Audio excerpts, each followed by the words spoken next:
Welcome, Recovery Warrior family. My name is Jay Rizzo. I am an alcoholic in recovery. Thank you for tuning in. If you guys don't know who I am, my name is Jay Rizzo. I've been in recovery for multiple years. I started this channel to get the point across that there is hope out there for you. I don't know if it's you. Maybe you happen to be flipping through YouTube and you come across my channel, but I do have guests, brothers and sisters, who come on and they tell their wonderful life of living in recovery. Obviously, we are addicts and alcoholics who are all on this channel, and we found a new way of life. And our purpose here is to get the point across that there is a way out. You know, you don't have to struggle. You don't have to hit that wall. You can climb over that sucker or dig underneath it. Just reach out, and that's why we're here. And without further ado, my sister Melissa. Hi, my name is Melissa, and I am in recovery. My sobriety date is January 1st, 2023. Oh, yeah. I didn't really want that to be my sobriety date, considering, new year, new me type thing. I guess, just like, I do, I have a home group. I have a commitment at my home group. I have a sponsor, and she's very much aware that she is my sponsor. I guess just a little bit about me. I was born in Fargo, not in a very stable home. Unfortunately, both my parents also struggled with addiction. So I lived, like I said, in an unstable home. There were drugs, alcohol, things like that. And I lived there until I was about 5. And then I went into foster care. Some things happened, and I ended up going through foster care system until my grandma, my dad's mom, she stepped up, took the role, and took me in as her own. She raised me for multiple years, and I owe a big part of my recovery to my grandma, just because, like, I also put that woman through a lot. So, like I said, I grew up in Fargo, just my childhood years, and my grandma lived in a small town outside of Wapaton, and also in North Dakota. And I had a good childhood growing up. I never had to go without. I participated in a lot of sports. I was very active. But I just knew, from being in school and being one of the few natives in the school district that I was in, I kind of stood out. I was an attention seeker. Looking back at it now, I noticed that I've always been a little bit different. I guess at school, you have at lunch, you have all those different tables. You have the jocks, you have the band people, you got just different kinds of groups. For me, I was never in one set of group. I was always just trying to find my sense of belonging. Trying to belong to a specific group to fit in. I never fit in. Other than that, being in the childhood, or the house I grew up in, there was some alcohol in the household, but my grandma never drank. She never did anything to the extent where it negatively impacted me. It didn't. As I got older, my teenage years, I started finding out some things about my childhood, about my parents. I started realizing what that my dad was addicted to, and what my mom was addicted to, and their substance abuse disorder. It negatively impacted me, from a young age, like I said. But I started experiencing the the aftermath of that, being 13, 14 years old, trying to find my place in the world. Also at the time, I was struggling with, my own personal preferences, as in, like, can I say that? Like, Yeah. my sexual orientation, Yeah. stuff like that. So, like, I struggled with that as well. Anyway, I just remember, the first time I ever drank, I was 15 years old. I was on a school trip. We went to Europe. I was gone for about a month. Right before that happening, I ended up moving to the reservation for the first time, back home to Fort Berthold Indian Reservation. That's where my mom lived, and I think it just got to the point where my grandma just didn't know what to do with me. Like, I was just too much to handle with because I've suffered, like, with depression and like anxiety and stuff like that, and like I said, my grandma just didn't know what to do. So I ended up moving to my mom's in Newtown. And anyways, on that trip, it was during the summer. It was right before school. And there were these people from a different delegation. They were from Indiana. And I can't really tell you that I remember. I didn't have that, like, aha moment of, like, when I first drank. I just did. I think I continued to look for that, though. I after that trip, I got back, to my mom's in Newtown, and where I was living at, my siblings also struggled with their own addictions, and we were just, one big dysfunctional family. Got to the point, like, I'm the youngest of my 3 older siblings. By the grace of God, today we are all in recovery. Yeah. But anyways, like, back then, like, I was just trying to, be like my older sisters. I was trying to do what they were doing because I wanted to fit in. So I decided to make those choices. I started drinking. I started smoking weed. I was just really acting out of character, and I just remember my mom, like, just not even wanting to put up with me at all, like, not even once. So she ended up kicking me out. So then I moved to my dad's in White Shield. It's just how old were you? I was still, like, 15. Oh, I was yeah, 15. yeah. This all happened within, like, 3 months. Mm. And when I moved to my dad's in White Shield, I started using meth. I just loved the effect that it had. I just continued to chase that, and my justification on it was, my older siblings are doing it, like, why can't I? Like, why, there's nothing wrong with it. And then my birthday's at the end of the year, so I turned 16, and, during that New Year's, I started partying really hard. Just, like, around, of course, like, the reservation, and coming up here to Bismarck, and kind of just meeting new people, doing the same stuff. And next thing you know, like, here I am, 25, just looking back at all of the things I did. I sobered up when I was, 24, and just a lot of things happen in those years. Like, it's just a constant cycle. I've been in a lot of car accidents due to my my alcoholism, and I've been hospitalized multiple times from, like, drug psychosis. It's been bad. It was not a good life to live. Yeah. And every single time, like, I'd end up in jail. I'd end up, going to another hospital, going to the psychiatric unit, things like that. My grandma was always there to, reach her hand out and try to help me, but it got to the point where, like, she was my biggest enabler. So it,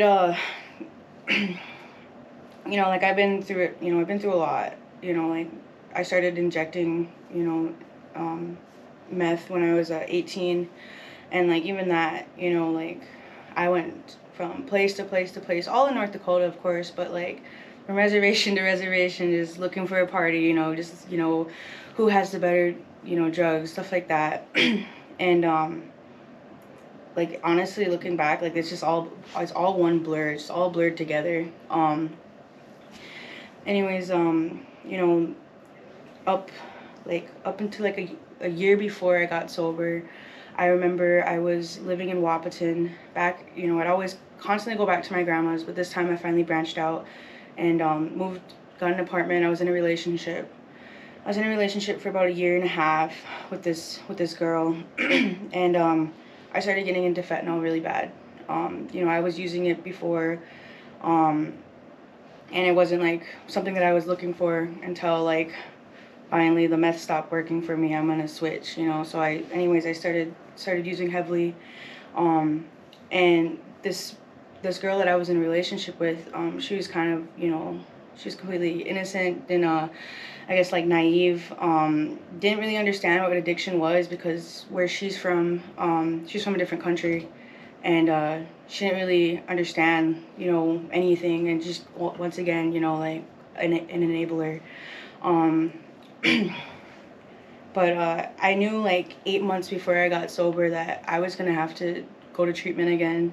I've been to treatment like probably like 10 plus times, trying to get sober, but never actually wanting to stay sober. Anyways, like in December of what was it, 2022, I got into an argument with this girlfriend, and even like looking back at it, I didn't know who I was.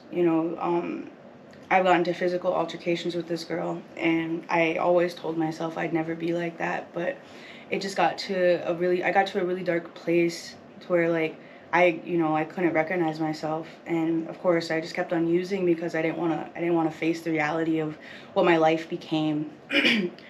So I remember there was a party going on, like our tribe throws like Christmas parties and stuff like that, up here in Bismarck, and my grandma came back for it, and I was staying with her, and I was hanging out with one of my friends, and we were using a lot of fentanyl, and I got really scared. Like I'm not sure if I don't think I overdosed, but I was pretty close to it. And it kind of just like the reality of that, like it just like hit me, I was just so scared, and like I was alone, like I was in the back room by myself, I woke up and I was like, there's nobody around, like, but of course that didn't scare me enough because I went right back to it, eventually on New Year's Eve, I knew of, the MHA recovery hotline, and or just like the MHA hotline. I reached out to one of my friends who actually worked at Good Road at the time, and she gave me the number, and I called, and at first like they didn't answer, so like I left a voicemail, and of course like New Year's Eve I was out, I was partying, I was getting drunk, and then I got a call back, and she spoke to me like about the process of like getting into treatment at Good Road, and she wanted me to do like of course I needed to have an eval done, and she was trying to schedule a date like a week after that, and I just told her straight up, I was like, if I don't go now, I'm not gonna go at all. So that next day, a transportation came and picked me up. Where were you at? I was in Wapaton. Oh, okay. And transportation came all the way from Twin Buttes, like the complete other side of the state.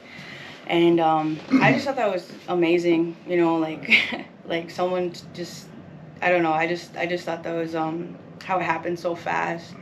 I ended up going to treatment at Good Road, and I got into sober living here in Lincoln, and I was in sober living for like a couple months, and I was doing the things, I was in a structured environment. I I had chores to do, and it was accountability, time management, these things that I never had before, like I'm sure like growing up, it kind of reminded me of like being back with my grandma, because how like structured my life was before I decided to make the choices that I made, and feed my addiction and stuff like that. It was kind of just like a friendly reminder that the way that I was raised, like that this woman, you know, so unconditional, you know, all the unconditional love you could like ever like ask for is that's all I got from my grandma. You know, she's never given up on me. Anyway, I like I said, I was in sober living from like February to May, and back home on the res in White Shield, actually where a lot of my family is from, I was asked to be a house manager out there. And you know, I had to really think about it because like I didn't want to go back to the res. You know, like I didn't want to go back to the environment I got sick in. You know, it was really scary for me. But of course, like working with my sponsor and like thinking about all the fear that I had, but then also thinking about the other side, like thinking about, you know, what a great opportunity. You know, what a great opportunity to give back to the community. You know, because there's other people back home that are suffering, you know, fighting the same fight that I had, you know, that I fought and that I'm, you know, still continuing to fight. So like, you know, I made the decision and I started working as a house manager.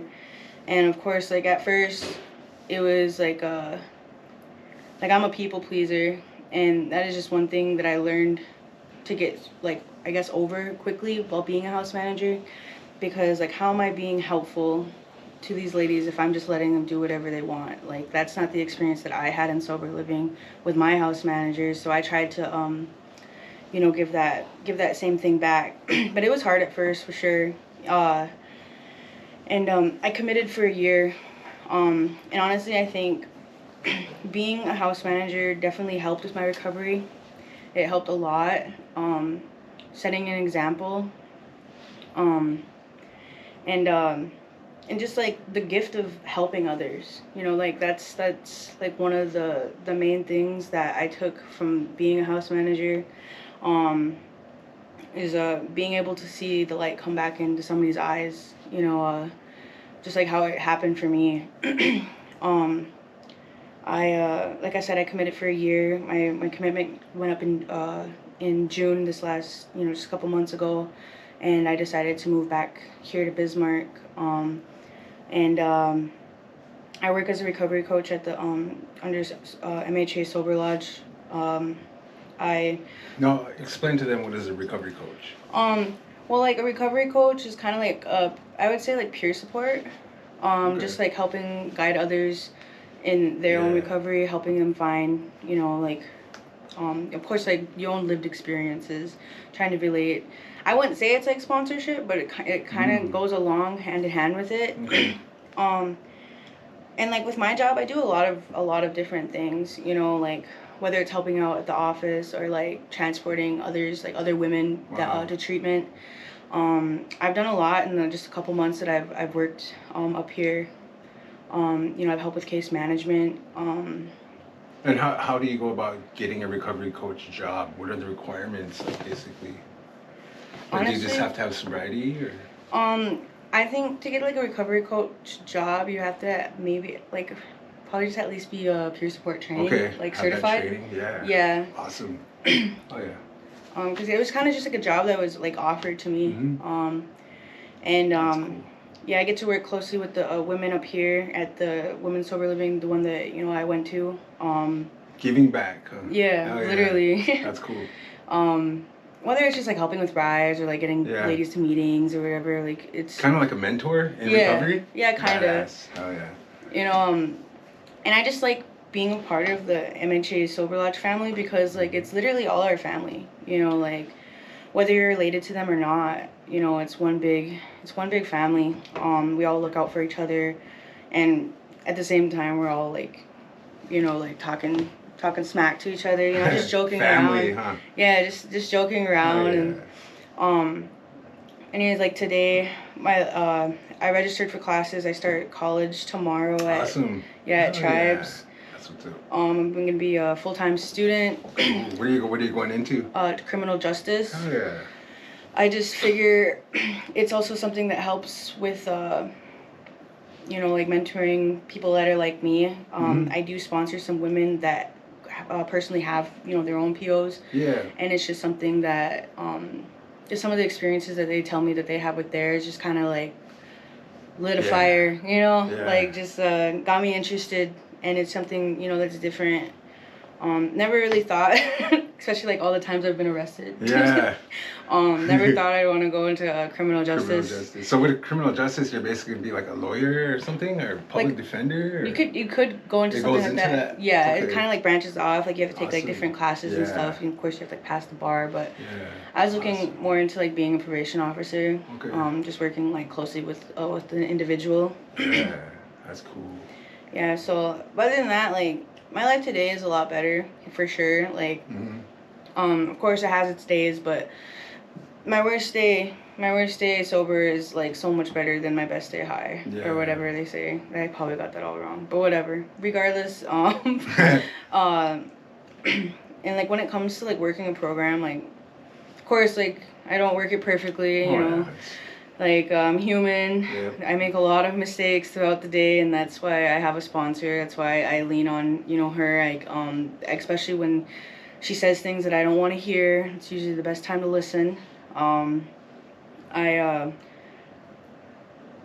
really grateful for the life that I've lived, or that I lived up to this point. Yeah. You know, like it just keeps on getting better. Okay.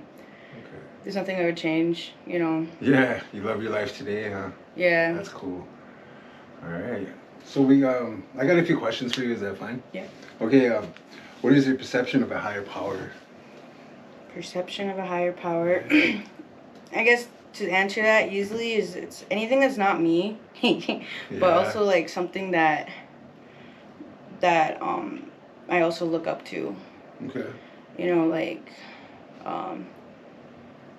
just because like when you talk about higher power, like my very first higher power was my sister Brandis, who passed away. Yeah. That was just my conception, because I always had a hard time with the God concept. You know, Exactly. as many people do. You know. Yep. Especially growing up in a Catholic home. Yep. You know, but yeah, that was my first higher power. Of course, over time it's changed. Okay. For sure, like. What is it today? Like, what do you use for your higher power? Like for me, I use a white energy. You know what I mean? I don't have that big statue of the God with the cloak and white beard. I don't have that. I don't have Jesus. Yeah. I have like my own weird just energy that I have to connect it's with. kind of funny that you say that, because like when I've been thinking about it, like I'm really into Marvel. Yeah. So my higher power is kind of like a Thor kind of guy. You know, of course it's like not actually Thor, but like like a being like that. Yeah, just like that's cool. Just so I can have like a picture of it, because I'm the kind of person, like, you know, you gotta see it to believe it. Visual. Yeah. Something. Yeah. But honestly, like there's been a lot of things that, especially early on, you know, that has happened, that I've seen, that I know that whatever your conception is, of course I call it God now, but that God is real. Like there's just so many things that have happened. So for me too, it was like evolved, because me too, I was Catholic, shoved down my throat as a kid. So as I got older, Catholic, God, Jesus. So as I got older, it's like, what is God? So I just, start doing the steps, freed myself. Okay, this is just a feeling or a being inside me that I have to connect with, otherwise I'm lost. Yeah. You know what I mean? Exactly. So obviously you believe in a God, right? You believe in God, obviously, cool. So when he talks to you, when you hear this, when you talk to him, when he talks back, does he talk to you back in your voice? Or what is it? How does he connect back with you? I mean, is it just a feeling? It's just like a feeling. Yeah. Cause like, when I think about like, you know, going through like the big book or whatever, and they talk about like that God consciousness, I think that that's what really resonated with me, with finding like my own higher power. Yeah. Because it's like, you know, what's right and what's wrong, like it's a feeling. You know, you know in your gut what's right. Oh yeah. You know, but you still decide to choose wrong anyway. You know, especially when it comes to like interactions with people. Yeah. You know, so I think like for me, it's definitely just like a feeling that I have, and it's just as simple as that for me. You know, what's right, what's wrong. God consciousness, huh? Yeah. That's awesome. I know what that means. Okay, so where were you when you decided to turn your life around? Like this last time, where were you? Were you broken in the gutter? You're like, F this, I need to get out. Well, Were you in jail?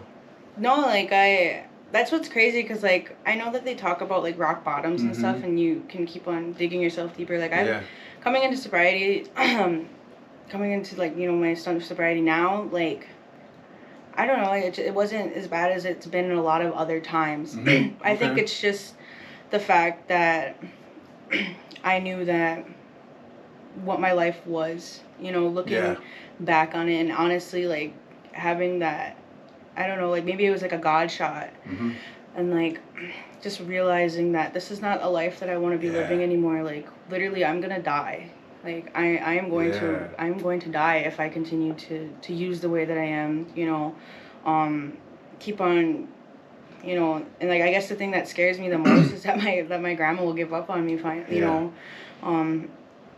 I guess that's just kind of, it was probably just like a God shot moment in the moment that I had when I woke up, off of like doing a lot of fentanyl and woke up alone, and like just the way that it felt. Oh yeah. Like it just felt felt really bad, and I just I just didn't want to feel like that. Yeah. For me, it was laying on the bed. I was just so sick from alcohol, and it's like, you win, booze. You win, man. Like I can't keep up with you. Yeah. And I just laying there, and I could see my heartbeat in my closed eyes, and just sicker than hell. And it's like, God damn, I gotta have a better life than this. It's like dry heaving, nothing coming up, drinking just cheap vodka for weeks. And my addiction won. Thank God it didn't kill me, but I just threw in the towel. I'm going to treatment. Yeah. Help me, whoever you are out there. Yeah, I was crazy. So, how did you find a path to a better life? I think, for me, definitely the whole sober living thing. Yeah? Like, I tried it once before, but I wasn't in a good spot. My uncle had just passed away, and that's when Big Man was the like supervisor over at PRC. Yeah. Impartial. I remember him kicking me out. Really? Because I failed the UA. Oh, okay. But I think like taking it seriously this time. Yeah. Being 24 and like already having the experiences that I had, like I already lived a whole lifetime in the freaking like the 9 years that I was using and drinking, and when I knew that I was on the right path, was when I finally made an amends to my grandma. I was 3 months sober, and just having that genuine conversation. And, like, of course, I had a lot of fear of judgment, a lot of fear, which is crazy because I knew that deep down, she would never judge me. She might not like the things that I did, for sure, but there's just, so much harm that I caused. And, like, today I get to show up differently. I get to be the granddaughter that she deserves, and someone that, that she can depend on. Yeah, that's awesome. Okay, what do you think about the thought of other civilizations on other planets? Well, I believe. No, I'm a believer that, plus I just seen on Facebook, that there's like another planet out there that might be like, what? Like, I don't know. I mean, I'm sure I'll probably never get there, but I mean, like the galaxies are so big and stuff that it can't just be us. Exactly. There's no way. Like I don't believe it. Yeah. Yeah, it's just so vast and major. Like, I believe that too. You know what I mean? We're not the only ones out there. We can't be. It's crazy. Our minds are just so simple. We're just, you know what I mean? Yeah, no, That's for awesome. sure. Okay, so when you read the big book, there's a term in there, rocketed into the fourth dimension. What is the fourth dimension to you?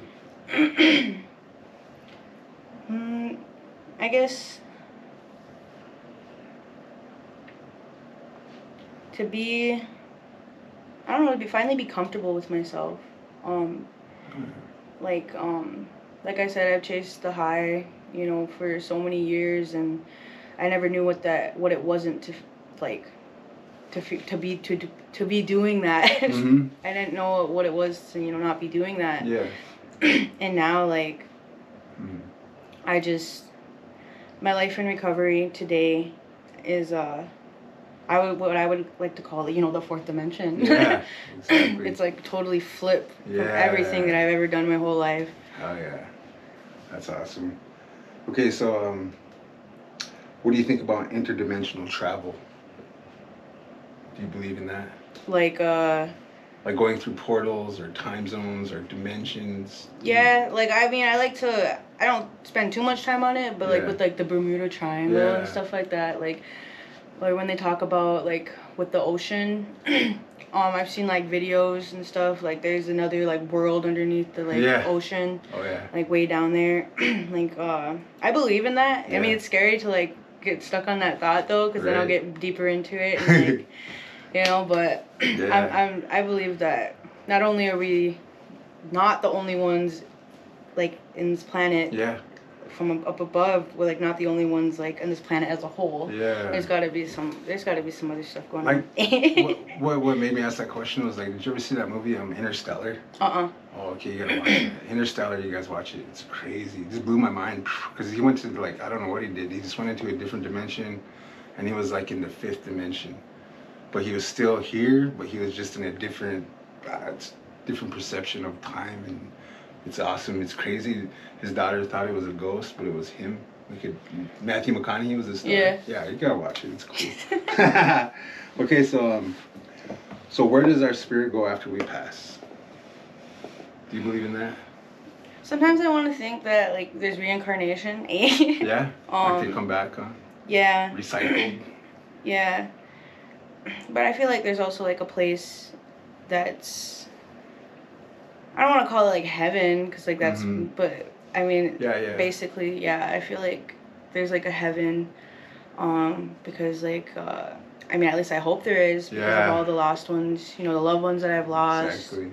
I would love to have the chance to be with them again one day. So I guess I believe in something like that. Yeah. Almost like an afterlife, but not really. I know what you mean, though. Yeah. Like, yeah. That's crazy, because I was thinking that, like, okay, you're gonna go back, you're gonna die, you're gonna go back to your happiest point of your life. Like, what if you go back to, like, your first love, but you left this earth with your last, you know, it's just weird. Yeah. You know, it's like, Oh, yeah, it's like, I know what what the you hell? mean. I'm gonna go back to my first love, and then here's my last love I left on earth. You know, it's just weird. I just want to hear different perceptions of, okay. Oh, so Bigfoot, real or fake? Real. Real? Real. How so? I don't know, like, if you ever seen those videos, I don't know, I believe a lot of things that I see on the internet, which is probably shouldn't, but... YouTube. Yeah, no, YouTube for got real. us. Nah. YouTube, TikTok, like, stuff like that. And I think it's, like, a big thing, like, in, like, certain native cultures, too. Like, Bigfoot. Yeah. So, like, when it comes to, like, yeah, like, skinwalkers, stuff like that, like, I believe in it. Like, I don't ever want to experience it, but, like, I believe in it. Yeah, it's crazy. We all have our own perception of these elementals, like in Ireland, and then us guys, Bigfoot, and skinwalkers in the Navajo Nation and stuff. Yeah. It's crazy. And then we got the little dudes out there, you know. It's just, Yeah, the little people. they gotta be, you know, existing. It's crazy. But yeah, I believe in Bigfoot because I do believe I've seen one. I explained it on my last video. You guys want to hear about that? It's down in my videos, so check that out. I also seen, I know I seen a spirit. I know I seen a ghost. So after I seen those getting older, it just intrigued me. You know, there's more to life than just us, you know what I mean? Solid beings. Yeah. It's cool. I mean, it used to be different when I was smoking bud, you know? Yeah. Just all stoned watching, you know, but that's a whole different story. But yeah, now that I'm older, I'm just intrigued with all that stuff, you know? It's, I don't know, more wiser, I guess. So, what's next for you in recovery? Well, I definitely want to pursue something in criminal justice. In recovery as a whole, like, I just want to. My consistency has been kind of off. I've been trying to get back into my consistency, like my routine, but like with school starting, I don't know. I just want to be able to get through the semester, to be honest, and not stress so much. Oh, yeah. But just continue to help people. Yeah. Because it's literally giving back that would, you know, that's the whole point of, like, I think of any fellowship, whether you're, you know, doing one or the other, you know, I feel like the essential part of it is helping others because, you know, because of our selfishness. Yeah. You know? All right. What is your life like today? My life like today, I I play a lot of softball. Oh yeah. I'm starting to get really into it. Um, I get to have a relationship with my family today. Like I said, like me and my grandma talk like every day. Yeah. Um, I I show up a lot differently around the house, around because I right now I live with my sister. Like I said, one of my sisters that I used with and everything. She has 6 years of sobriety. Awesome. And and I live with my nephew and my niece. I get to show up, as an auntie, as a sister today, and Cool. that's something that I never got to do ever in my whole Yeah. life. Um, but yeah, I think like just for today, to just keep on, being grateful. Yeah. Being grateful that I get to live this life. Hell yeah. I get to do these things. And I have all the thanks to my higher power. Because I sure didn't. I might have took the action, but if it wasn't for the suggestions that I had, not just with my sponsor. There's other women that I look up to that are also in recovery, that have helped me along the way. Just being there, and also get to be there for others who are struggling as well. Yeah. So. Hell yeah. So who? Last question. Who is your number one fan? Who's my number one fan? Yeah. Probably. I want to say probably my dad. Yeah. Like Shout out to your dad. Yeah, shout out to my dad. Just because like I've always been his little girl. Yeah. I'm his youngest daughter. And even though we got like stripped, our time got just because of the choices that he the things that happened to him and the things that happened to me, we didn't get to spend too much time together. Like he'll randomly text me and he's not really big with technology and he'll just be like, just thinking about you, hope you have a good day, I love you, like I know he wants me to succeed in everything that I do, and it's an action. It's not really it's just the action that he shows by showing up as my father. Like I just I don't know, there's still some things there that need to be amended. It's a given though. Yeah, that's cool.